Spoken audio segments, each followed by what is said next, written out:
이번에 강의가 그 3페이지 맨 아래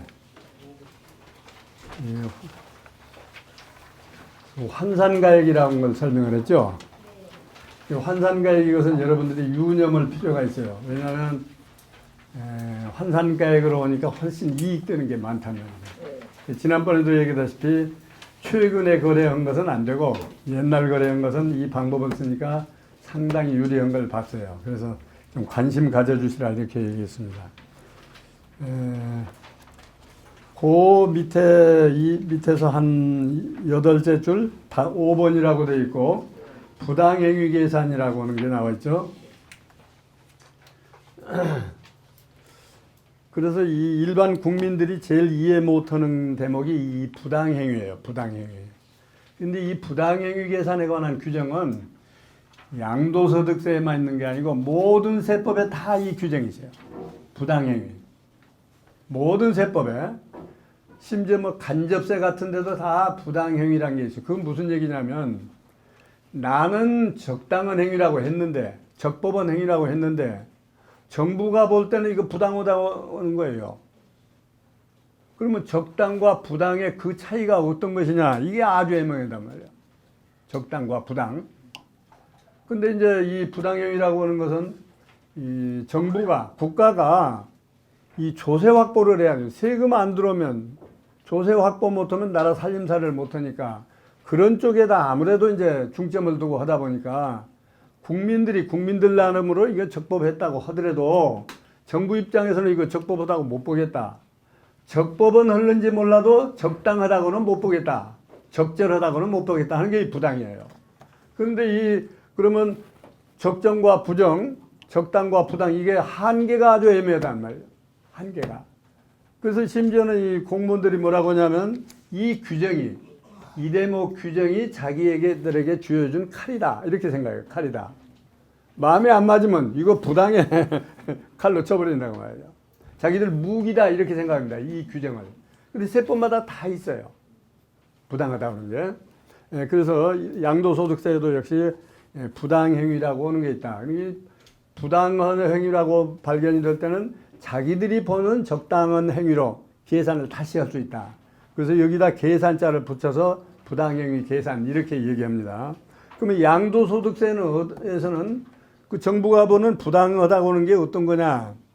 양도소득세는 비교적 간단해요. 다른 법률은 엄청나게 복잡한 게 부당하다고 하는 게. 요 다음에 제가 할 텐데 상속세, 증여세 이쪽에 가면 전부 다 부당하다는 거예요. 이것도 부당하고 저것도 부당하고 다 부당하다는 거예요. 그래서 이게 문제도 있는 법률이다. 납세자로서는 억울한 대목이 많은 게 이거예요. 이제 제일 처음에 봅시다. 어떤 거예요? 여러분이 다 알고 계시더라고요. 증여를 받은 후에 증여를 받고 나서 그 증여 재산을 5년 내에 팔았다. 이거 부당하다 이렇게 본 거예요.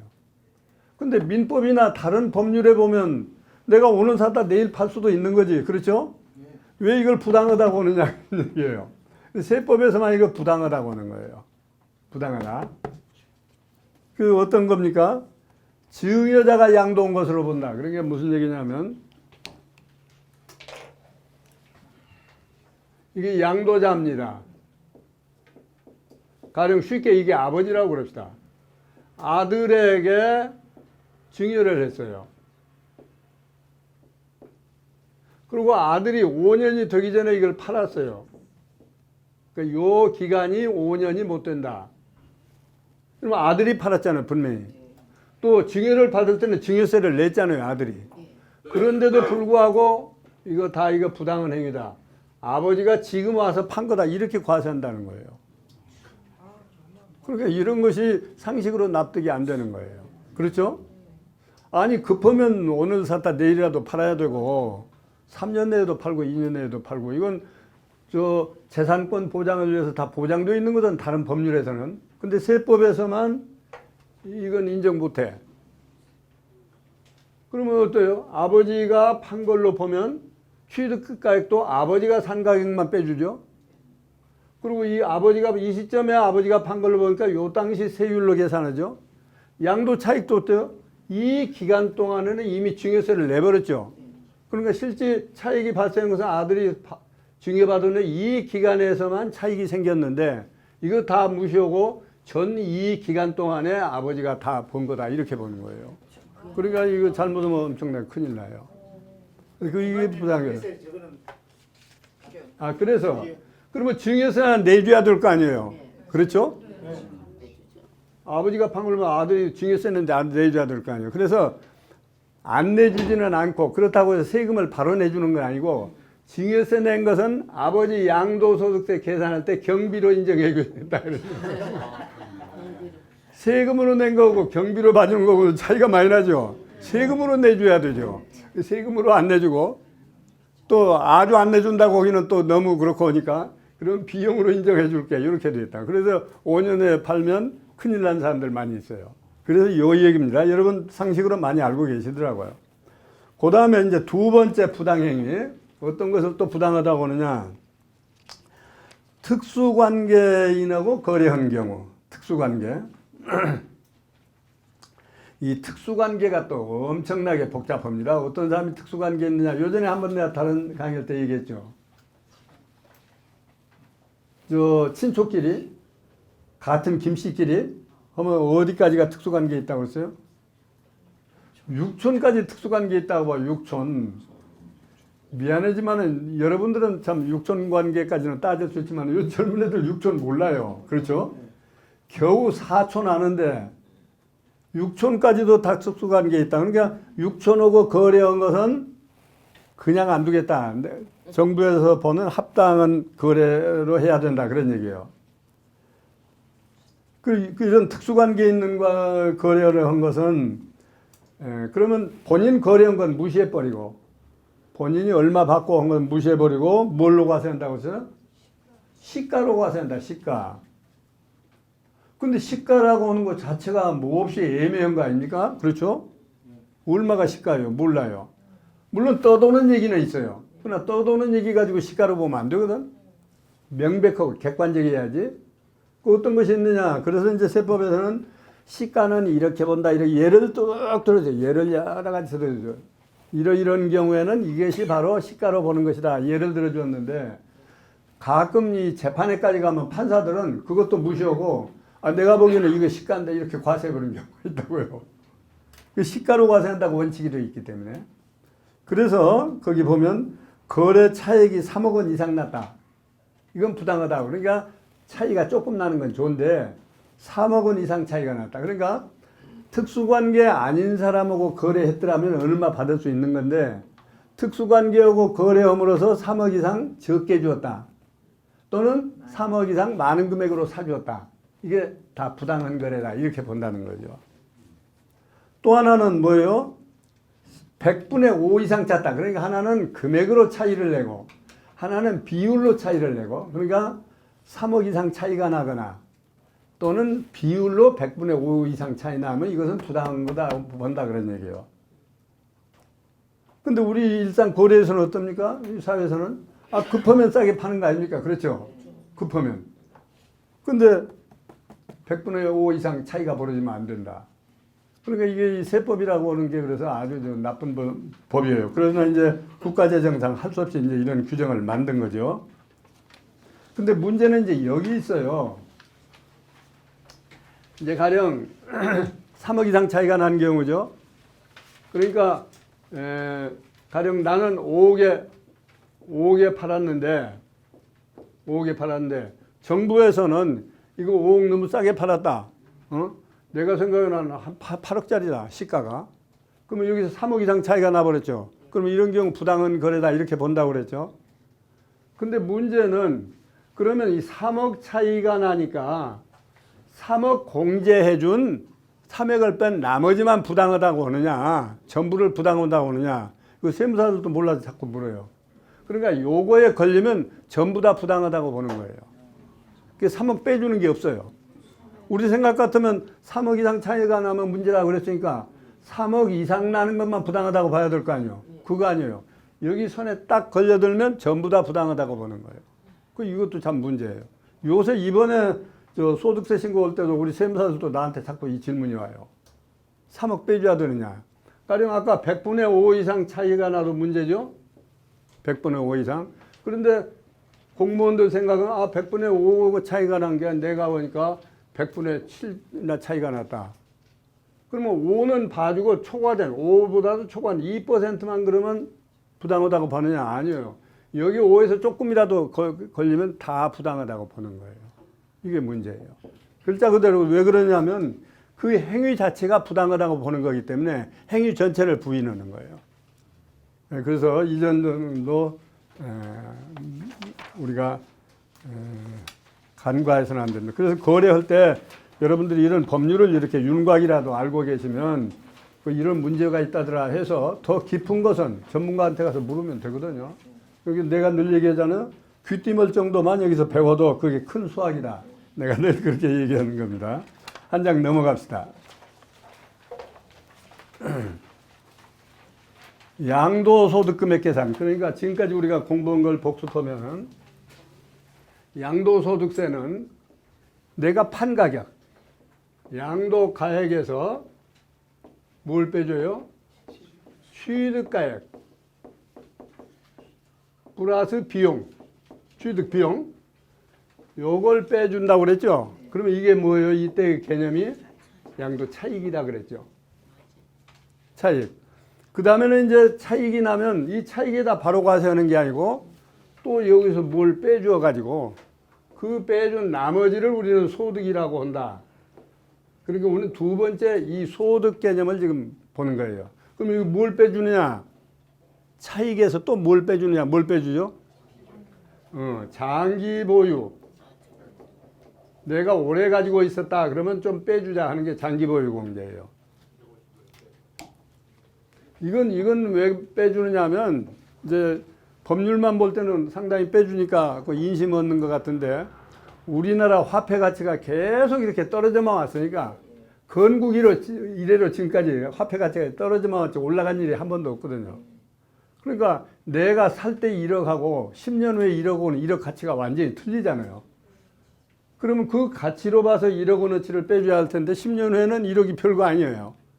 그러니까 내가 가지고 있는 기간 동안에 화폐 가치가 떨어진 것만큼은 여기서 빼줘야 되지 않겠느냐. 이게 장기보유 공제예요.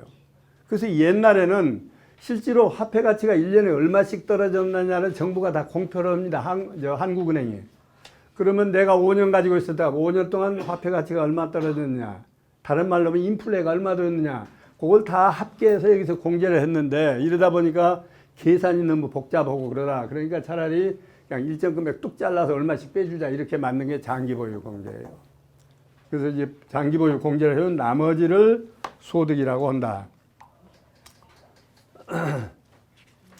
그래서 거기 또 그 교재를 중심으로 반응합시다.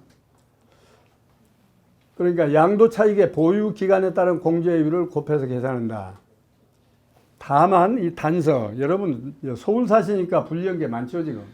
서울은 뭐든지 안 해준다 자꾸 그러니까. 다만 수도권, 서울, 인천, 경기가 지금 수도권이죠. 수도권, 광역시, 자치시. 이 자치시나 광역시 중에도 읍면 지역은 언제든지 시골로 취급해 줍니다. 그렇죠? 말만 무슨 뭐 부산시, 광주시 지금 시골 있잖아요. 그런 건 다 시골로 취급해 줘요. 그런 것을 제외하고 조정 대상 지역, 작년에 만든 거죠. 이게 조정 대상 지역. 조정 대상 지역에 있는 소득 주택으로서 기준시가 3억 원 초과 주택은 제외한다. 기준시가 3억 원. 항시 또 금액이 큰 것은 또 계속 분리하게 안 해줍니다. 일반 공제율이 얼마입니까? 일반 공제율이 3년 이상 보유분이 16%를 해주는데 거기서 매년 2%씩 올라간다. 매년 2%씩. 그래가지고 15년 보유하면 그래서 30%까지 빼준다. 일반 공제가. 보유가 16이 아니고 6이죠. 예? 3년 이상 보유. 6%? 네. 이건 내가 요전에도 말씀드렸는데 자꾸 이게 타자 오류가 생겨서요. 6%가 맞죠? 네. 그래서 30%를 한도로 해서 빼줍니다. 근데 과거에는 작년에 이 법이 개정되기 전에는 10년 이상만 있어도 30%를 빼줬는데 요것도 깎아 내려가지고 이제는 15년 있어야 30% 해준다 이렇게 바꿨고, 그 다음에 1세대 1주택 집 하나뿐인 거 팔았다 그러면 얼마까지 공제해줘요? 최고 80%까지도 공제해줍니다. 2년 이상 거주한 주택에 하나여 공제해준다. 다만 거주 요건은 2020년 1월 1일 양도부터. 그러니까 작년에 법률을 만들면서 이건 정부에서 조금 고려를 했어요. 법률을 개정하자마자 이렇게 하면 2년 이상 살아라 하면 문제가 있으니까 이 2년 이상 1세대 1주택이라도 2년 이상 살아야 된다는 규정은 20년 내년 이후에 판 것만 이 거주 요건을 준다. 그러니까 이미 우리가 2년 넘은 사람, 과거에는 보유만 해도 공제해 줬거든요. 내 것으로 등기만 돼 있어도 해줬는데 작년에 갑자기 거주도 해라 1주택이지만 이래서 20년 이후 양도분부터 적용한다고 했습니다. 그래서 3년 이상 4년 미만은 24%, 매년 8%씩 올라가니까 10년 이상이 되면 80% 공제해준다. 그래서 실제 1세대 주택 파신 분들 세금 계산을 해보니까 얼마 안 나와요. 요 다음에 이제 또 보시겠지만은 그 한 세대가 한 주택만 가지고 있다. 근데 이 강남 보니까 이게 막 20억, 30억 이러더라고요. 강남. 어제도 누가 얘기했는데 뭐 32억에 팔았다고 그래요. 자기 아파트를. 근데 집 하나뿐이다. 그러면 여기서 9억은 빼준다고 그랬죠. 9억은 무조건 빼주고 9억을 빼준 나머지 가령 이것을 차익이라고 합시다. 차익에서 얼마 빼주냐? 장기보유 공제? 오래 가지고 있던 사람은 80%까지 빼주니까 거의 빠져나가죠. 이렇게 되면. 그러니까 9억을 빼주고 그 나머지에 대해서 또 80% 빼줘. 그러니까 거의 없더라고요. 그래서 세금이. 그 1항의 그 장기보유 특별공제에 다만 네. 그 부분을 이해를 모르겠어요. 그 의미가 어떤 의미인지. 수도권 광역시 자치시 시음 면적은 제외하고 조정 대상 지역의 소유한 주택으로서 기준시가 3억 원 초과분은 제한다. 조정 대상 지역. 예. 강남 같은 경우가 지금 조정 대상 구역인데 3억 초과 주택은 제라고 해서 헷갈리게. 아, 여기. 예.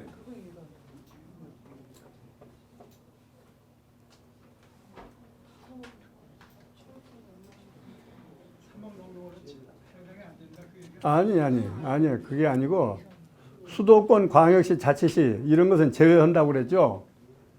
그런데 기준시가로 3억 원 이하는 괜찮다 그런 얘기예요. 제외해서 제외한다. 괜찮다.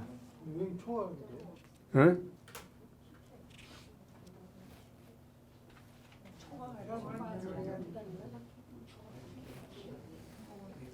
미만으로 하는 거 아니에요?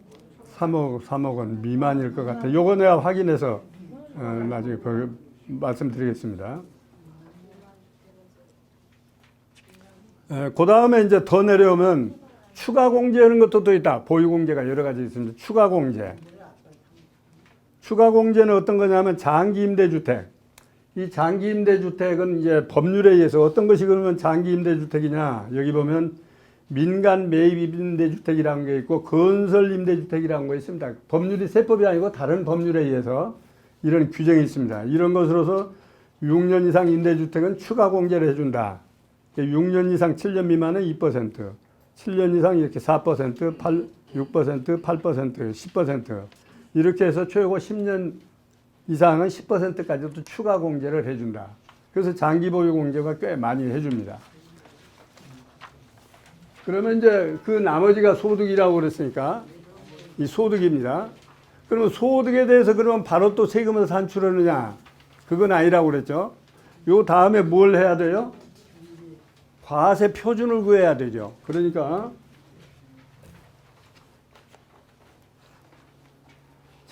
장기 보유 공제를 한 게 소득인데 여기서 또 빼주는 게 있다. 그 외에 양도소득 공제라고 하는 게 있다. 요걸 빼준 나머지가 뭐라고 그랬어요? 과세 표준이다.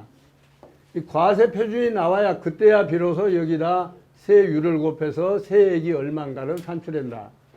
이 공식을 제가 수없이 많이 썼습니다. 근데 이 공제는 형식은 이렇게 공제해 주는 걸 만들어 있으나 마나요. 얼마 빼준다고 그랬어요? 250만 원 빼주니까 그 빼주나 마나요. 세금에서 250만 원 빼줘도 빼주나 마나인데 소득에서 250만 원 빼주나 마나. 그래도 하여튼 모양은 이렇게 만들어서 세액 산출하는 공식이 이렇게 만들어졌다. 이렇게 보시면 되겠습니다. 그 다음에 이제 5페이지에 넘어갑시다. 재개발, 재건축. 이거 이제 강남에 많고, 또 여러분들 보니까 재개발, 재건축한 거 가지고 뭐 크게 어딜 남았더라고요. 이게 이제 아주 복잡한 건데, 재개발, 재건축에 대한 양도세 계산이 특별히 다릅니다. 여러분 아시다시피, 이 재개발은 어떤 경우냐면, 이 시점에 내가 지금 주택을 하나 가지고 있단 말이죠. 가지고 있는데 이게 재개발 구역에 포함되어 있어요.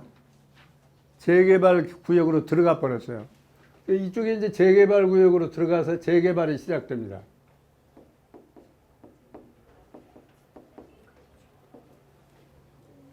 그러면 요 재개발이 이제 이때가 시작되었다고 하면은 이 재개발 할 때까지 기간하고 그러면 여기서부터 이제 재개발이 되어가지고 건축을 하든지 다시 할 거 아니에요. 요 기간이 이제 재개발 기간이죠. 그러면 요때 또 재개발해서 준공이 됩니다. 준공 되어가지고 또 일정 기간이 있다 내가 이때 팝니다. 그렇죠? 단계가 이렇게 세 가지. 근데 재개발하면 모두 많이 남고 모두 혜택을 많이 보죠. 그래서 이제 이 세법은 이때 그 재개발에 관한 법률에 보니까 그러면 이제 이것을 다 여러 사람 집을 다 평가한단 말이죠. 얼마짜리냐, 얼마짜리냐. 그래가지고 여러분 해보셨지만은 어떤 사람은 그 재개발 구역으로 내 집이 들어갔는데 그 들어간 것이 새로 받은 집보다도 가격이 더 크다. 그럼 어때요? 차액을 본인에게 내줘야 되죠. 가령 내 집이 10억짜리가 재개발 구역에 들어갔는데 실제 나중에 재개발해서 내가 받고 보니까 이게 8억짜리다. 그러면 이 사람 2억 손해봤잖아요. 그러면 2억을 이 사람한테 다시 내주죠. 또 반대의 경우가 더 오히려 많죠. 가령 10억짜리인데 이렇게 재개발을 해서 보니까 양도 시점에서는 15억이다. 그러면 5억이 늘어났죠. 이게 이제 두 가지 형태가 있단 말이에요. 그래서 이제 세법은 그러면 이거 어떻게 계산하느냐. 원리대로 재개발 안 했다고 하면 어때요? 요때 사가지고 요때 팔았으니까 요 기간에 대한 세금을 계산해야 되겠죠. 그러면 요 양도가액에서 요 취득가액을 해야 될 거 아닙니까? 그런데 이 재개발하는 단계에서 그 대부분 그 조합을 형성해 가지고 오니까 그 재개발 조합에서 이걸 재개발 구역에 포함하기 전에 평가를 한단 말이에요. 이게 얼마짜리인가. 그래야 자기들 또 더 내주거나 더 받거나 이렇게 할 거 아니에요. 그 정산을 한번 한다면 정산 중간에 정산을 합니다. 정산을 해가지고 이제 이 재개발하기 전에 이게 얼마짜리다 이렇게 정산을 해요. 그러면 이때 정산할 때 그 가격이 있을 거 아니에요. 얼마짜리로 보고 정산을 해요. 그러면 이 재개발 회사가 아까 얘기다시피 더 내주거나 더 달라고 하거나 한단 말이죠. 그러면 세법에서는 그러면 요 정산하기 전에 이 기간도 하나의 과세 기간으로 보고 그러면 이걸 다 지어가지고 또 이제 이렇게 판단 말이죠. 그러면 또 요 기간도 하나의 과세 기간으로 본단 말이죠. 그러니까 이걸 안 했더라면 이 과세 기간이 하나인데 이렇게 하다 보니까 과세 기간이 개발하기 전, 개발하기 두 과세 기간으로 이렇게 쪼개져요. 그럼 양도소득세를 어떻게 계산하냐? 양쪽으로 계산한다. 이쪽도 계산하고 이쪽 따로 계산해요. 그래가지고 합쳐요. 매우 복잡해요. 그러니까 재개발 전에 양도 차익이 얼마나 났느냐 보고 재개발 후에 양도 차익이 얼마나 났느냐 이것을 따로따로 계산해서 합쳐본단 말이죠. 그러면 이때 양도 차익을 계산할 때 아직 안 팔았잖아요. 양도 가액을 뭘로 봐요? 여기 있잖아요. 관리처분 인가. 그러니까 이 재개발을 시작할 때는 관리처분 정부의 인가를 받는단 말이죠. 이때 인가를 받을 때 이 가격을 결정하거든. 그 인가받은 가격이 이때 양도 가격이다 이렇게 보는 거예요. 관리처분 인가받은 가격이 양도 가격이야. 요 기간 동안에. 그러면 다음 과세 기간은 어떻게 해요? 이 관리처분 인가받은 가격이 뭐가 돼야 돼요? 취득 가격이 되고 이게 실제 양도 가격이 된다. 이렇게 두 가지로 계산해요. 아주 복잡합니다. 여러분 이제 여기까지만 이제 개념적으로 알면 되는데 이제 이런 경우가 있어요. 그러면 이렇게 하다가 내가 이렇게 준공이 되어서 새 집을 받아가지고 내가 팔면 좋은데 요때쯤 가서 팔고 싶을 때가 있을 거 아니에요. 그렇죠?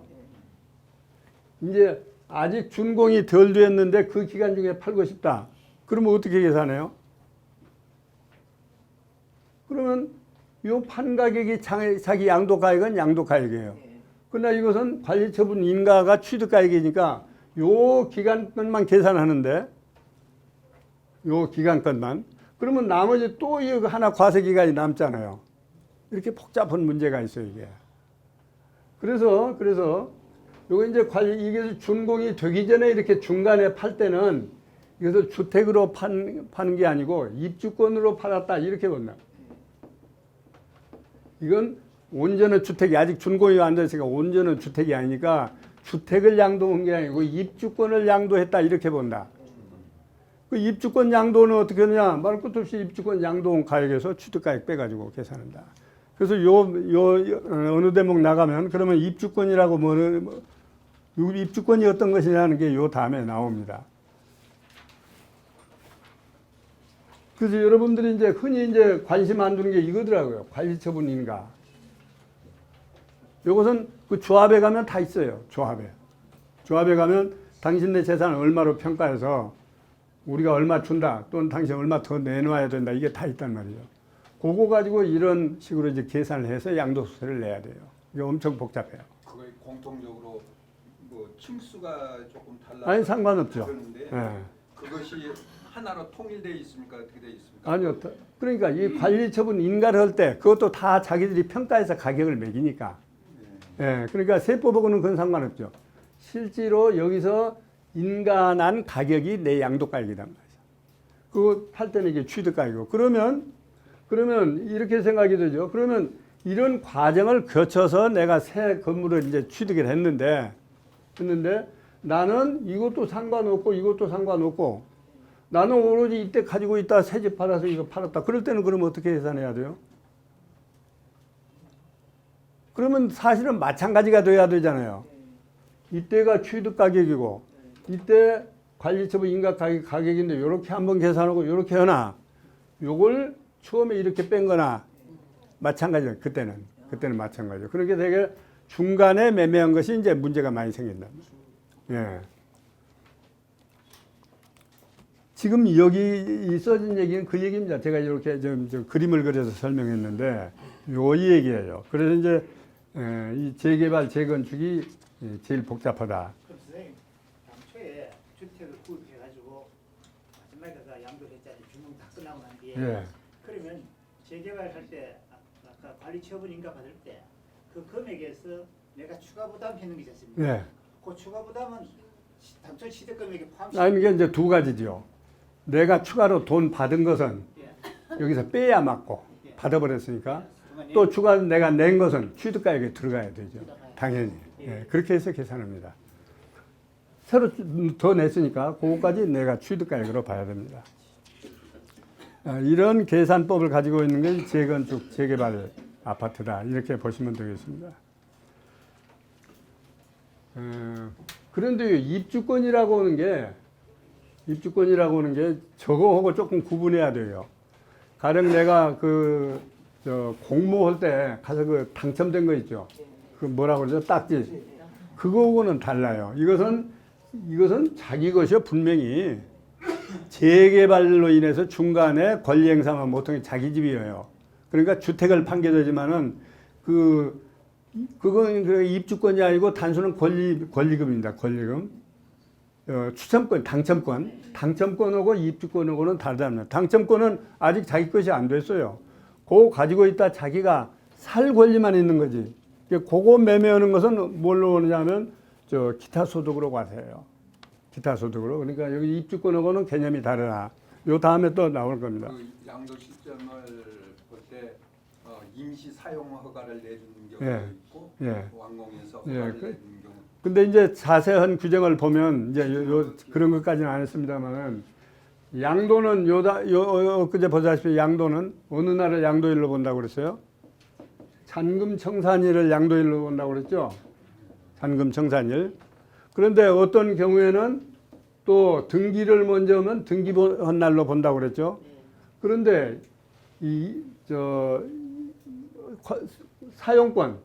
사용권에 대한 승인을 받아가지고 입주를 먼저 했어요. 그런 경우에는 그날로 본다는 게 또 있어요. 예. 그 다음에 이제 5페이지 밑에 보면 과세 표준입니다. 이제 다 했습니다. 기본 공제 50%라면 250만 원을 기본 공제하면 그것이 과세 표준이다. 과세 표준이 나오면 이제 그 다음에는 세액을 산출해야 된다고 그랬죠. 6페이지 세액 산출. 여기 보시면 이제 기본 세율이 있다. 기본 세율. 기본 세율은 지금 요전에 우리 종합소득세하고 세율이 똑같아요. 종합소득세하고 세율이 똑같습니다. 몇 단계예요? 7단계. 초과 누진 세율 체계를 가지고 있다고 그랬죠. 이것도 똑같은 초과 누진 세액을 가지고 있습니다. 근데 이거 보시다가 괄호 속에 누진 공제액이라고 되어 있는 것은 전에 한번 설명을 했는데 이렇게 초과해서 계산하다 보면 이렇게 안 하고 그냥 자기 해당 세율을 거기다 딱 맞추고 거기다가 이 공제를 한 거고 그 금액이 일치하게 돼요. 그러니까 계산하기 쉬운 방법으로 이 누진 공제액을 써준 겁니다. 가령 제일 낮은 세율이 얼마입니까? 거기 보시면 제일 낮은 세율이 6%죠.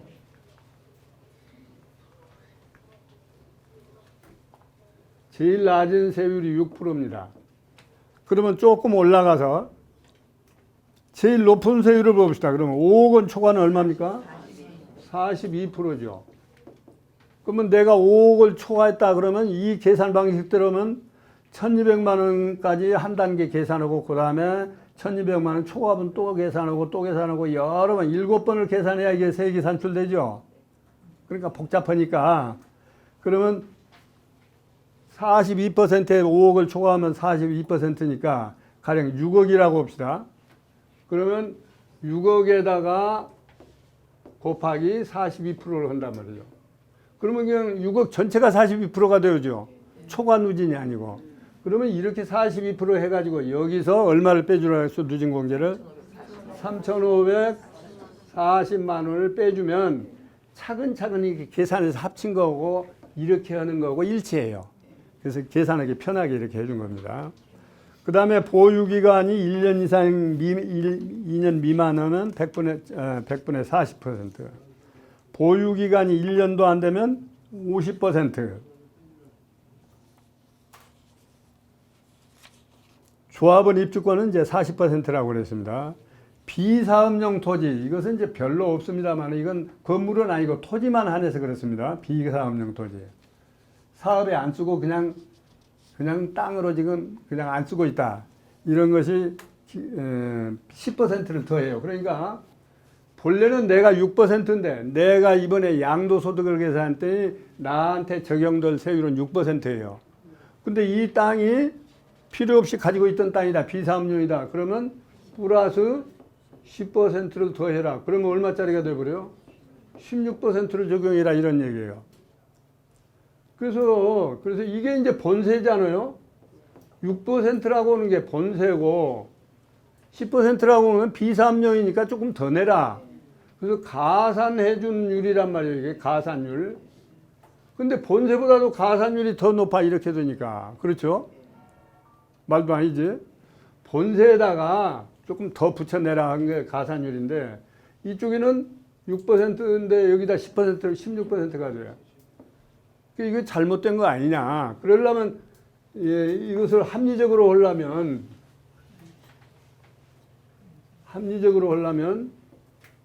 6%에다 더하기 6%에 10%. 이렇게 해야 이게 합리적이잖아요. 이게 본래 6%인데 6%에다가 10%를 더 붙인다. 이렇게 하면 그러면 얼마가 됩니까? 6.6% 이렇게 해야 맞지. 자 본세보다도 많지. 여기다 10% 딱 붙여. 그러면 아까 최고세율이 얼마예요? 42%죠. 42%에다도 10%만 붙여요. 그럼 얼마예요? 52%. 그러니까 비율로 하면 여기는 본세보다도 많아져 버리고 여기는 42%에 10% 52%니까 8%만 늘어났죠. 8%만. 이런 모순을 가지고 있어요. 그렇죠? 그렇게 초과 누진 세율 제도라고 하는 게 소득이 낮은 사람을 보호해주고 소득이 높은 사람 많이 먹이려고 해서 점점 올라간 거 아닙니까? 근데 그거고 역행하죠. 이렇게 되면. 그러면 여기는 거꾸로 소득이 적은 사람, 낮은 세율 적용자가 오히려 더 많이 올라가고, 그렇죠? 높은 세율 적용한 사람은 가산율은 조금 되고. 이게 이럴 수가 있느냐? 그래서 제가 이 얘기도 신문에다 한번 썼어요. 이거 말이 안 된다. 그랬는데 그냥 가타부타 말도 없이 그냥 계속 이렇게 밀고 나가요. 이렇게 하는 게 맞다. 좀 크게 모순되죠. 예. 이런 걸 국회의원들이 좀 시정을 해줘야 되는데 입법기관 아닙니까? 근데 국회의원들이 우선 몰라요. 모르니까.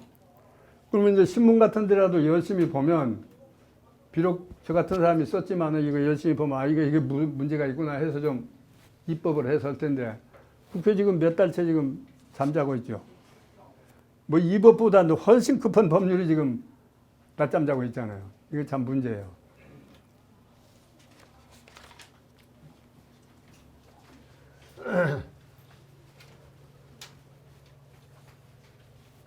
그러니까 지금 땅을 좀 가지고 있는 사람들이 지금 못 팔아요.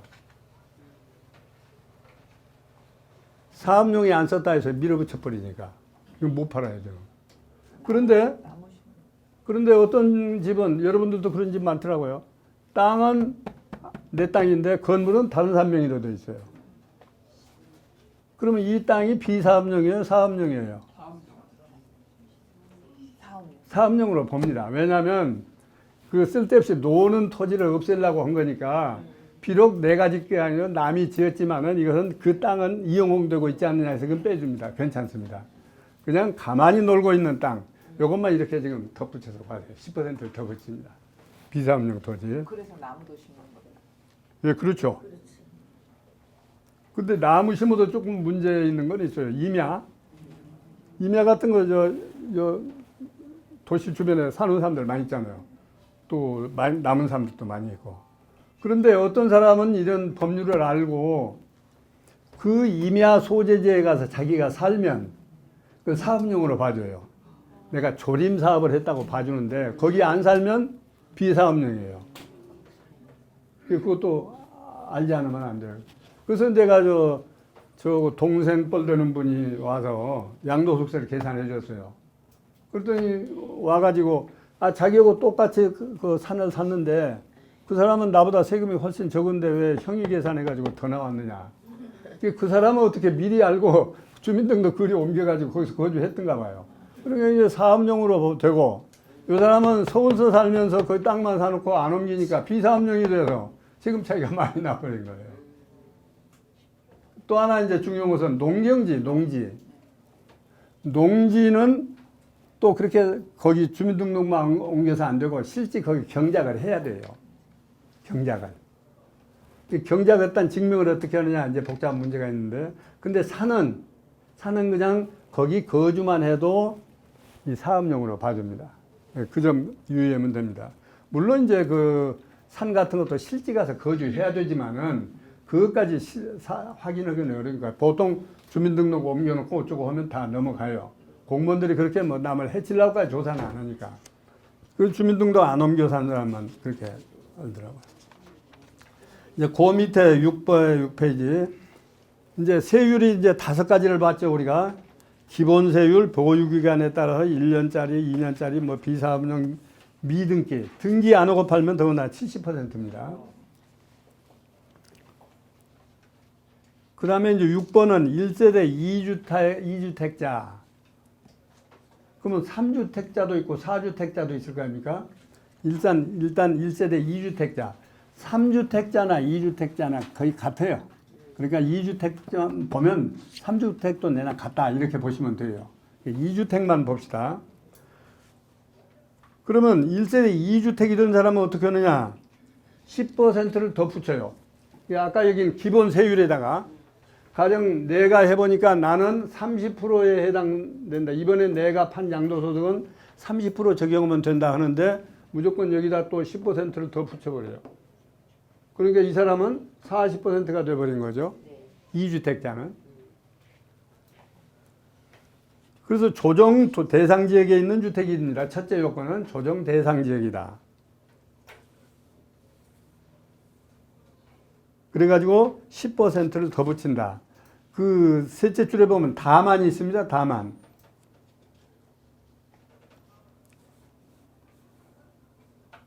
그래서 여기 보면 밑에서 둘째 줄에 초과 누진 세율 적용이 배제된다. 그러니까 어떤 경우는 이러이러한 경우는 10%를 더 안 붙여도 된다. 그래서 이제 편의상 초과 누진 세율이라고 그랬습니다.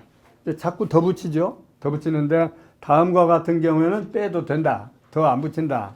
그런 얘기입니다. 이제 넘어가면 쭉 다음과 같은 얘기가 나옵니다.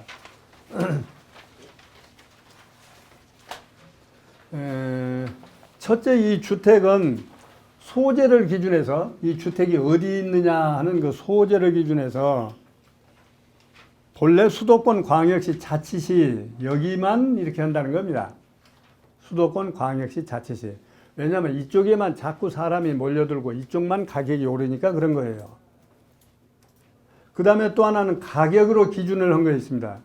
양도한 주택가액이 기준시가로 3억을 초과하는 것만 과세한다. 이렇게 더 한다. 더 붙여 과세하는 건 3억 초과장. 그러니까 3억 이하짜리는 더 붙여서 과세하지는 않는다. 그래서 더 붙여서 과세한다는 말은 세 번째 보면 가산 초과 누진 세율이라고 이름을 붙인 겁니다. 이 법률에는 이런 용어가 없는데 우리 세율이 본래 초과 누진 세율이라고 그랬잖아요. 여기다 가산한다. 더 붙인다. 10% 더 붙인다. 이와 같이 더 붙여서 과세하는 것에서도 제외해 주는 거 있다. 다음과 같은 경우에는 더 안 붙여도 된다. 그런 얘기가 되죠. 이제 쭉 번호 순으로 나와 있습니다.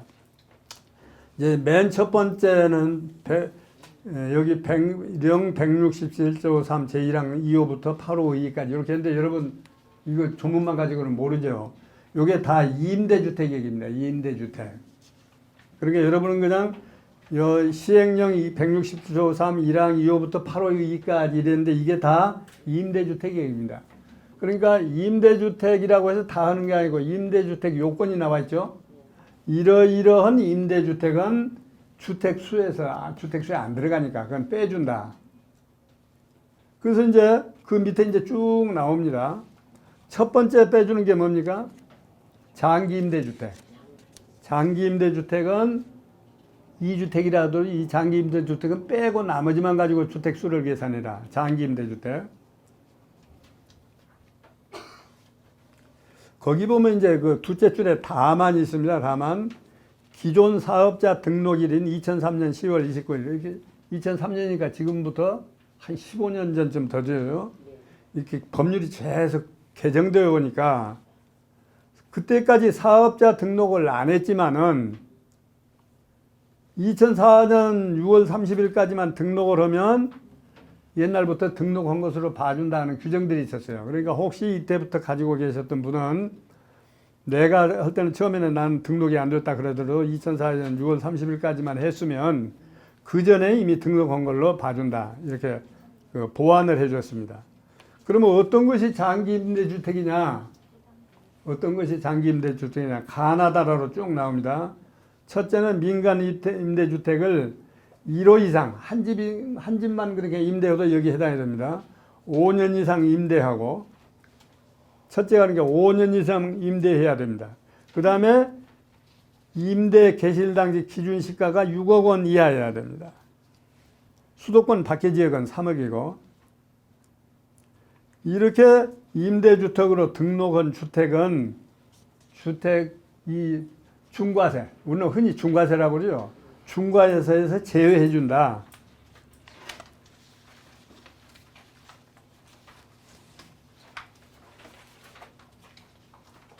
여기 보면 또 다 맨 밑끝줄에 다 많이 나와 있어요. 2018년 3월 31일 작년에 뭐지 야단했죠. 시끄럽고 요 날까지 사업자 등록을 한 주택에 하나여 주택수에서 그러니까 이 조치가 나온 뒤에 한 것은 또 인정 안 한다. 정부가 급하니까 자꾸 이렇게 했어요. 그 다음에는 이제 전부 비슷비슷한 얘기예요. 전부 비슷비슷합니다. 그런데 이제 그동안에 법률이 이렇게 여러 번 개정하다 보니까 이렇게 고치고 이렇게 계속해서 이렇게 쭉 나와 있어요. 그러니까 여러분은 제가 보기에는 기억하기에는 장기 임대주택은 중과세에서 이렇게 10%더 붙여서 과세하는 데서 빼준다. 이렇게 생각하시면 돼요. 그러면 어떤 것이 장기 임대주택이냐면 지금 보다시피 5년 이상 임대하고 어쩌고 저쩌고 있고 그 다음에 8페이지 넘어가면 기존 사업자 등록 기준일 2003년 10월 29일입니다. 이전에 민간 매입임대주택자로 사업자 등록과 임대사업자 등록을 하고 국민주택 규모의 기준시가 3억 원 이하의 주택 2호 이상을 5년 이상 임대한 주택이다. 이렇게 또 고쳤어요. 복잡하게. 그러니까 여기서 이제 가장 중요한 게 어떤 것이 중요한 걸로 떠올랐냐면 반드시 임대주택 등록을 해야만 된다. 여기서 장기 임대주택 등록 안 하고 나 혼자 그냥 10년, 20년에도 아무 소용이 없다. 등록한 사람만 봐준다. 근데 이 등록이 두 가지가 있죠. 세무서에도 등록을 하고 구청에다도 하고. 이것도 좀 모순이죠. 한쪽에다 하면 정부 같은 정부안인데 어떻게 봐주지. 따로따로. 그러게 이제 구청에 등록하는 것은 이제 주택 관리를 위해서 세금 매기기 위해서 한 게 아니고 주택 관리를 위해서 등록해달라는 거고 세무서는 세금 매기기 위해서 등록을 해요. 그러니까 두 개 다 해야 돼요. 근데 보니까 한 가지는 했는데 한 가지 안 하신 분들이 많더라고요. 한 가지 등록만 하고. 그러면 어떻게 하느냐? 두 개 중에 먼저 한 개 한 것은 아무 소용이 없어요. 나중에 등록한 거 있죠? 그날부터 등록한 걸로 봐줘요. 근데 보통 한 개만 하고 안 한 분들이 많이 있어요. 그 작년에도 이게 많이 문제가 되어서 저한테 이제 질문하시는 분들이 구청원에 등록으로 갔더니 등록 안 받아줘서 못했다는 얘기예요. 많이 그러더라고요. 그래서 이제 구청에다 왜 등록을 안 받아줬느냐 제가 물어봤어요. 근데 본인들이 물어보면은 그냥 그런 줄 알아라 그러고 안 된다 그러고 해버린다는 거예요. 그래서 내가 대신 가서 한번 물었어요. 왜 등록을 안 받아주냐. 그러니까 주로 다가구 주택이 그렇더라고. 다가구. 다른 것은 안 받아줄 이유가 없잖아요. 그 다가구는 왜 안 받아주느냐 하니까 요 하나의 건물 안에 가구가 여러 개 있잖아요. 여러 개 있어요. 어떤 사람은 이 중에 요건 내가 산다. 나머지만 임대를 해요. 요거 안 해준다는 거예요. 왜 안 해주느냐? 자기가 살면 안 된다는 거예요. 그래서 이제 왜 그런가 하고 생각해 봤더니 그 사람들 나름으로 일리가 있어요. 이 다가구 주택이라고 하는 것은 세법상 1주택으로 봐요. 하나로 봐요. 그러니까 그 사람들이 문서만 놓고 볼 때는 아니 집 한 채인데 자기가 여기서 사는데 뭘 임대했다는 거냐. 그거 안 해준다는 거죠. 그리고 또 어떤 경우에는 자기가 사는 게 아니고 임대는 다 했는데 가령 이게 상당히 요새도 빈 집 많다고 그러죠. 일부가 상당히 비어 있어요. 이것도 안 해주자는 거예요. 그 왜 안 해주느냐 했더니 구청 대장은 이렇게 한 가구로 돼 있잖아요. 한 집으로. 그러니까 보니까 비어 있는데 어떻게 하느냐. 그 나머지는 하고 있다. 근데 나머지라고 한 것이 대장이 안 나타나. 1주택으로 봐버리니까. 그러니까 안 해준다는 거예요. 근데 어떻게 해요? 구청에서 뭐 한사코 안 해준다는데. 그래서 이걸 좀 나중에 어디 보니까 시정해 줬더라고요. 해주기로. 그 말이 안 되잖아요. 말이 안 되는 행정이 많이 있어요. 근데 공무원들은 이렇게 해줬다가 규정이 없는 걸 해줬다가 자기 다칠까 싶어서 안 해요. 그게 면적 초과 주택도 등록을 안 해주더라고요. 그러니까. 그렇죠. 다가구 아니니까. 45평 네. 초과가 되거나 그러면 거절을 해요. 예. 심지어 어떤 집은 보니까 위에 옥탑이 하나 있죠. 옥탑. 옥탑을 주택으로 보면 이게 면적이 초과해버리고 주택으로 안 보면 초과를 안 해요. 그런데 요 다음에 나오겠지만은 요건 1주택으로 보니까 또 유리한 대목이 있어요. 다가구는. 왜냐하면 여러 집 내가 사실 임대고 임대를 받는데 양도할 때는 이걸 한 채로 본단 말이에요. 한 채. 한 채만 가진 걸로 봐요. 1주택으로. 그런 혜택이 있어요. 그런데 지상으로 3층 이상은 안 되거든요. 다가구라고 하는 것은. 그 면적 기준이 있어요. 그런데 어떤 경우에는 한쪽은 주택으로 쓰고 한쪽은 또 맨 아래층은 되게 가게로도 쓰고 그런 거 많이 있잖아요. 그런데 여기 옥탑이 하나 있어요. 그런 경우는 어떻게 한다고 그랬어? 가게로도 쓰고 주택으로도 쓰면 넓은 쪽으로 본다고 그랬죠. 그러니까 이 옥탑을 주택으로 보면 주택이 면적이 더 커져요. 그러니까 그럴 때는 전부를 다 주택으로 봐준다고 그랬죠. 1세대 1주택이 세금 하나도 안 내요. 근데 이걸 옥탑으로 안 보면 또 주택 아닌 쪽이 더 커져요. 그래가지고 문제가 있어요. 그래서 이제 요것을 이제 논의에 붙였는데 아무도 이걸 해결할 방법이 없고 이것은 오로지 이제 건축업을 하는 사람한테 가서 이게 옥탑이라고 하는 게 그러면 어떤 거로 해야 되느냐, 어떻게 봐야 되느냐에 따라서 이게 엄청난 세금이 몇 억이 왔다 갔다 해요. 큰 건물이니까. 이런 문제가 있더라고요. 하여튼 그랬습니다. 그래서 반드시 요건은 임대 등록을 양쪽에 다 해야 된다. 그렇지 않으면 안 된다. 그 다음에 세 번째 건설 임대주택이라고 하는 게 있어요. 또 건설 글자 그대로 집 지어서 파는 거 건설 임대주택. 나머지는 여러분들이 그냥 보시면 됩니다. 뭐 기준시가가 얼마짜리 뭐 5년 이상 임대해야 되고 여러분 보시면 돼요. 그거 비슷비슷해요. 여러 번 개정해서 이런 현상이 생겼으니까. 라번이라고 되어 있는 또 민간 임대주택이 있습니다. 그러니까 위에 보면 건설 임대주택이 있고 민간 임대주택이 있고 요건이 조금씩 틀려요. 그 다음에 맨 밑에 마에 보면 장기 일반 민간주택이라는 게 또 있어요. 여기는 준공공 임대주택이라고 하는 거, 그 장기 일반 민간주택이라는 걸 합쳐서 장기 일반 민간주택이라고 합니다. 그러니까 해당되는 사람 아니면 이거 모를 거예요. 저도 잘 몰라요. 이거. 기준시가가 6억 원이고 얼마 해야 된다. 그 다음에 넘어갑시다. 9번. 바라고 하는 게 있습니다. 바. 장기 일반 민간주택. 이것도 또 뭐 복잡하게 이렇게 다 되어 있습니다. 뭐 6억 이상 해야 되고 뭐 사업자 등록 뭘 해야 되고 8년 이상 임대해야 되고 이렇게 쭉 나와 있습니다. 근데 이제 밑에 보시면 다만을 항상 우리 잘 봐야 돼. 다만 1주택 이상자가 조정 대상 지역에 18년 9월 14일 작년에 9.13 조치라는 게 생겼죠. 요 날입니다. 9.13 조치라고 건설부 장관이 발표한 거 있죠. 후에 새로 취득하는 주택은 임대 등록 시에도 중과된다. 그러니까 임대 등록을 하면 지금 봐준다고 그랬죠. 근데 이 조치 나온 후에는 등록해도 안 봐준다고. 그래서 아주 불리하게 됐습니다. 여기까지가 맨 먼저 제목으로 있던 임대주택입니다. 임대주택에 관한. 임대주택은 그래서 중과세 더 먹인다 하는 규정에서는 빠져나간다. 임대주택은. 그래서 작년에도 말이죠. 작년에 내가 여기 강의할 때도 이런 문제가 자꾸 생겨서 여러분이 많이 물었어요. 그러면 지금이라도 등록해야 좋겠습니까? 안 해야 좋겠습니까? 많이 물었어요. 저한테. 그래서 저는 제 말 듣고 또 실수하면 안 되니까 하여튼 제 생각은 가능하면 등록하는 게 좋겠습니다. 이랬는데 대부분 또 반사적으로 또 물어오는 얘기가 뭐냐면 지금까지 내가 등록을 안 했는데 지금 와서 등록을 하면 5년간 그 세금 안 냈는 거 다 소급해서 내라고 한다는데 그거 무서워서 못 한다는 거예요. 내가 어떻게 할 수는 없잖아요. 그래도 하는 게 좋겠다고 했어요.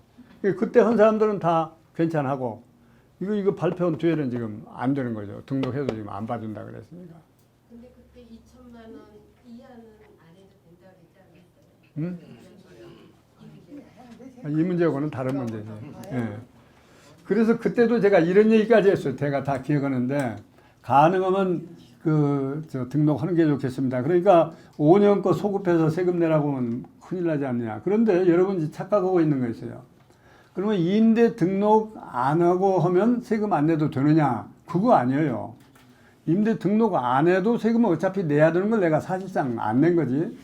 좀 표현을 바꾸면 탈세한 거지. 본래 냈어야 돼요, 어차피. 그런데 다만 이제 임대 등록을 안 하니까 세무서 문서에 이게 안 나오니까 세무서에서 그런 것까지 찾아다니지를 못하고 그냥 넘어간 거죠. 그러죠? 그냥 넘어갔을 뿐이에요. 그래서 지금 보시오. 그래서 또 하나 이제 제가 하라고 권유한 게 뭐냐면 작년에는 그래서 정부에서 아쉬워가지고 등록도를 하라고 막 권장했거든요, 정부가. 그래서 내가 그랬어요. 내가 공무원에서 아는데 정부가 이렇게 국민한테 아쉬운 소리 할 때는 그 불리하게 안 합니다. 5년간 소급해서 안 합니다. 정부가 하라는 대로 들어주었으니까. 그러니까 가능하면 하십시오 했는데 많이들 했고, 안 하신 분들도 있어요. 그래서 대부분 많이 했더라고요. 그래서 등록 안 하면 안 된다. 그 다음에 이제 한 중간점 2번이라고 넣었습니다. 지금까지 얘기한 것이 뭐예요? 장기 임대주택이었죠? 장기 임대주택. 세 번째는 양도소득세가 감면되는 국민주택. 양도소득세 감면이 있습니다. 어차피 양도소득세를 감면받는 국민주택 규모 이하. 요것도 빼준다. 어차피 지금 감면해주기로 약속한 거니까 요것도 빼준다. 세 번째로 종업원에게 10년 이상 제공한 주택은 괜찮다. 그러니까 종업원 쓰라고 빌려준 건 괜찮다. 조금 넉넉한 회사들은 그렇게 지어가지고 많이 종업원들 살게 하죠. 그 다음에 네 번째 조특법 어쩌고 했는데 이것도 마찬가지입니다. 어차피 특별법에 의해서 조세 감면을 이미 받고 있는 사람들 이런 주택은 빼줘라. 중과세하지 말아라. 왜냐하면 법률이 감면해주기로 다 해서 지금 감면 받고 있는데 늦게 생긴 법률을 가지고 거기다 또 때려 맞추면 안 되잖아요. 그래서 이런 건 이미 기득권을 말하자면 인정해 줬으니까 이런 건 봐줘라. 그 다음에 10페이지 넘어갑시다. 문화재 주택, 이것은 뭐 드문 경우니까. 그 다음에 상속주택, 상속받은 거, 이건 들어있죠. 상속받으면은 5년 이내에 팔아야지. 5년 넘어가면 이것도 안 봐준다. 상속주택도. 안 봐준다. 5년 안에. 네, 5년 안에. 그 다음에 저당권 실행, 이건 마찬가지예요. 내가 저당 잡힌 거. 이것도 샀는데 3년이 경과하기 전까지는 봐주지만은 3년 지나가면 안 된다. 그 다음에는 뭐 어린이집 요새 어린이집도 5년 이상 사용한 것은 봐줘라. 그 다음에 취약, 질병 이런 거 어린이 취약 때문에 질병으로 딴 데로 변수 없이 이사가 있었다. 이런 것도 봐줘라. 다만 이제 2년 내에 해야죠. 2년 내에. 그 다음에 60세 이상 노인, 부모, 직계존속을 봉양하기 위해서 합쳤다. 그러니까 부모하고 같이 살라고 합쳐서 2주택이 됐다. 그런 경우에도 봐줘라. 2주택으로 보지 말아라. 다만 10년이 지나지 아니해야지 10년이 지나도록 두 개 가지고 있으면 안 된다. 아무리 부모를 봉양하기 위해서더라도. 그 다음에 11번 혼인으로 인해서 두 개가 됐다. 처녀 총각이 각각 한 개씩 가지고 있었는데 결혼해서 두 개가 되었다. 이것도 5년 내에는 한 채를 팔아야지 5년 내에 안 팔면 이것도 2주택으로 보고 중과세한다. 그 다음에 12번째 소송이 걸린 거. 소송 때문에 오랫동안 못 팔았다. 그런 경우에도 봐줘라. 다만 소송이 끝난 뒤에 3년 내에는 팔아야지 3년이 지나면 안 봐준다. 그 다음에 13번 마지막으로 한 주택 하나가 있었는데 또 하나를 사서 2주택이 됐어요. 1세대 2주택이 됐다는 거죠. 이 경우에 취득에 3년이 지나지 아니할 때까지 3년간을 봐주지만은 3년이 지나가면 안 된다. 근데 이 3년이라는 것도 이제 2년으로 줄였어요. 작년 9.14 이후로. 이건 무슨 얘기냐면 요것도 이제 많이 문제가 되는데요. 본래 내가 여기 주택이 하나 있었는데 새로 하나 샀어요. 새로 또 취득을 했어요. 그러니까 2주택이 됐죠? 두 주택이 되었죠. 그러니까 이 주택이 하나 있었는데 새로 사서 두 개가 되면 이 산 날로부터 그 2년 내에는 파는데 나중에 산 걸 팔면 안 돼요. 먼저 산 걸, 먼저 가지고 있던 것을 2년 내에 팔면 이것은 두 주택이 됐지만 한 주택으로 봐주겠다. 이거 조심해야 돼요. 예. 전에는 3년까지 봐주더니 이번에 또 2년으로 줄였어요. 그러니까 이런 경우는 뭐냐면 이사 가기 위해서 내가 샀는데 먼저 집이 안 팔리는 수가 있잖아요. 그럼 팔릴 때까지 봐줘야 될 거 아니에요. 근데 한없이 봐줄 수 없으니까 2년간만 봐주겠다. 반드시 먼저 가지고 있던 집을 먼저 팔아야 된다. 근데 요전에 잠깐 얘기했다시피 양도 시기는 언제를 양도 시기? 잔금 청산일. 그러니까 살 때도 잔금 청산일 기준하고 팔 때도 잔금 청산일 기준에서 2년이 돼야 돼요. 또 만 2년이 돼야 돼요. 하루만 모자라도 안 돼요. 그러니까 그런 걸 잘 챙겨야 돼요. 이런 것 때문에 실수를 많이 하더라고요. 그냥 날짜까지는 안 따지고 달만 뭐 12달 되면 이렇게 1년 생각하는데 날짜로 따져서 정확해야 됩니다. 이것이 이제 많이 문제가 되는 겁니다. 그 다음에 또 있네요. 11번 쭉 훑어만 보고 갑시다. 양도 당시 기준 시가가 1억 원 이하인 주택은 봐줘라. 1억도 안 되는 거. 그렇죠? 다만 주택사업 시행자에게 양도하는 주택은 또 안 봐준다. 그러니까 그 건물 지어서 파는 사람들, 이런 사람들한테 판 건 안 된다. 1세대가 유주택수에서 제외되는 주택, 1주택만 소유하는 경우, 그 다음에 맨 마지막에 조정대상 지역의 공고가 있은 날 이전에 해당 지역의 주택을 양도하기 위하여 매매계약을 체결한 사례. 이건 뭐냐면 본래는 양도일 기준을 하라고 그랬죠. 양도일 기준 하는데 이번에 새로운 조치가 생겼단 말이야. 조정 대상 지역이라고 한 걸 만들어 가지고 이 지역은 안 봐준다 이렇게 만들었잖아요. 근데 이 조정 대상 지역에 관한 공고가 나기 전에 이미 계약은 돼 있는 사람은 어떻게 할 거냐. 잔금 기준하면 걸려버리죠. 이 사람은 봐줘라.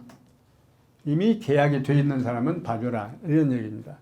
여기까지가 비록 2주택이지만은 이러이러한 주택은 빼줘라. 그 나머지 방 가지고 주택수를 계산해라 하는 얘기입니다.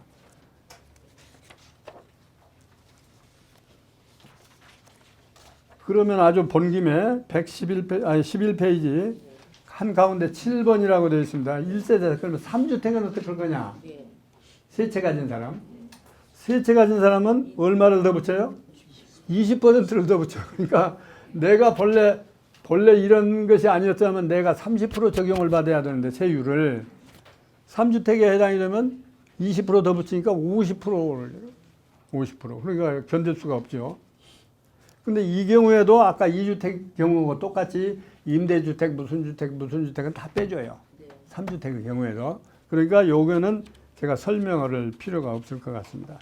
다만 11페이지 저 밑으로 내려가서 밑에서 한 10째 줄쯤 3번 주택 수의 계산이라는 거 나왔죠. 주택 수를 어떻게 계산하냐. 아까 얘기한 것처럼 다가구 주택은 전체를 한 주택으로 본다. 그 다음에 공동상속주택은 어떨 거냐. 그런데 한 채인데 아들이 뭐 셋이어서 셋이 공동으로 받았다. 그러면 다 한 채씩으로 볼 거냐. 그런 문제가 있죠. 이때는 지분이 가장 큰 상속인의 주택으로 봐라. 지분이. 가장 큰 아들은 30% 갖고 나머지는 뭐 15%. 그러면 큰 아들 집으로 봐가지고 주택수를 계산해라. 지분이 똑같을 때는 형제가 그냥 이름만 둘 집어넣어서 두 지분이 똑같다. 그럴 때는 연장자 순으로 정해라. 거주자와 매매업자가 보유하는 재고조사는 주택수에 포함 안 된다. 매매업자. 그 다음에 장기 임대주택의 임대기간 계산은 사업자 등록과 임대주택 등록을 하고 임대를 개시한 날로부터 계산한다. 아까 한 얘기죠.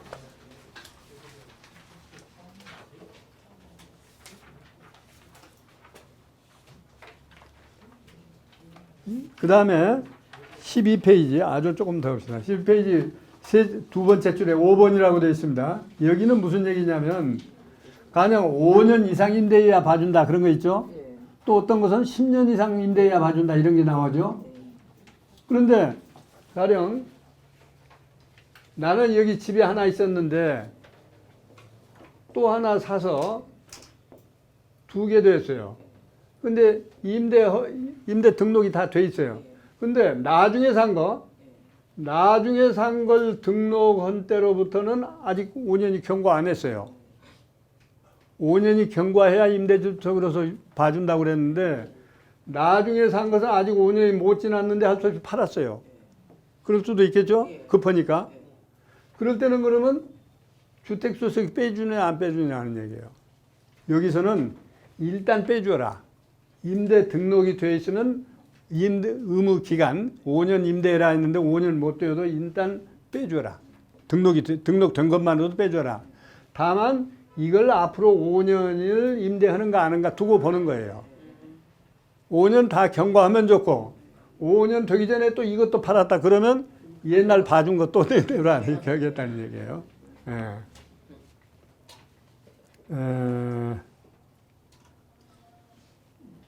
그 다음에 6번이라고 되어 있습니다. 그러면 의무 임대 기간이라는 게 5년 임대해라, 뭐 10년 임대해라 이런 거 얘기입니다.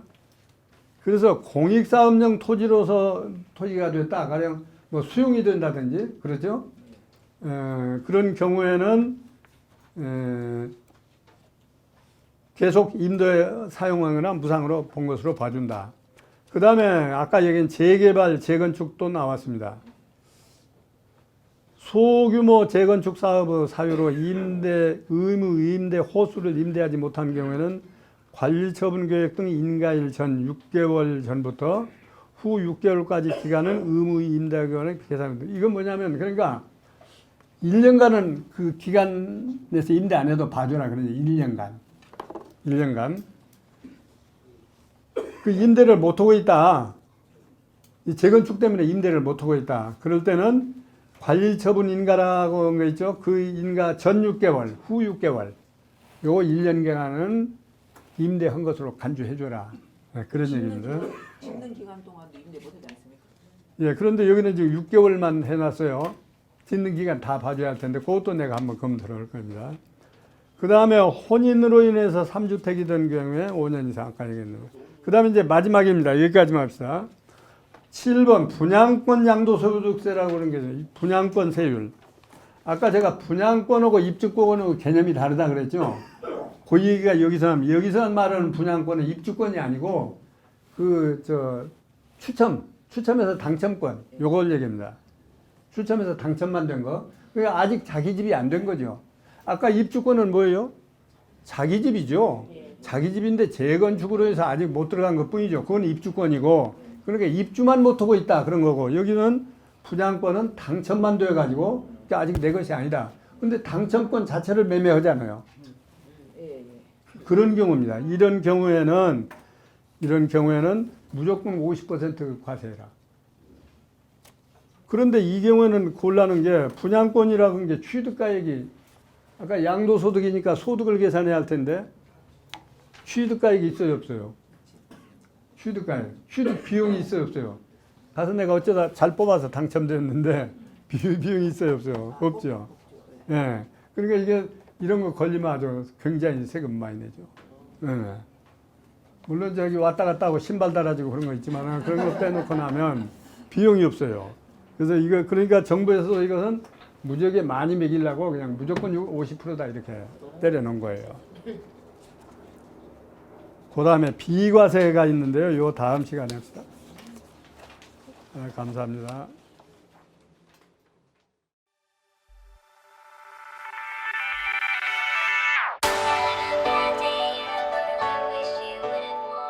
강남구 논현동에 위치한 대지면적 약 75평, 연면적 약 200평의 수익형 부동산 개발 사례입니다.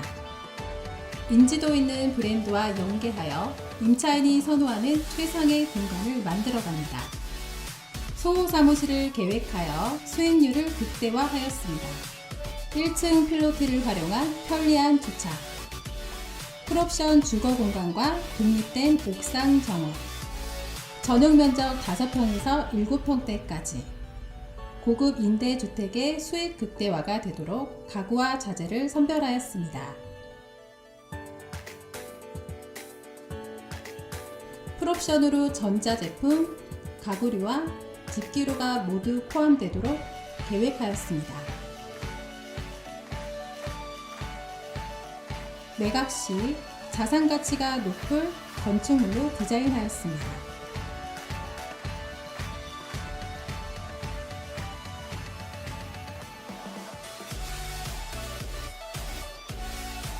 보유 부동산과 투자 부동산의 탁월한 시장 분석과 주거 공간의 경험으로 최고의 품질과 최상의 수익을 함께 창출해 나가겠습니다.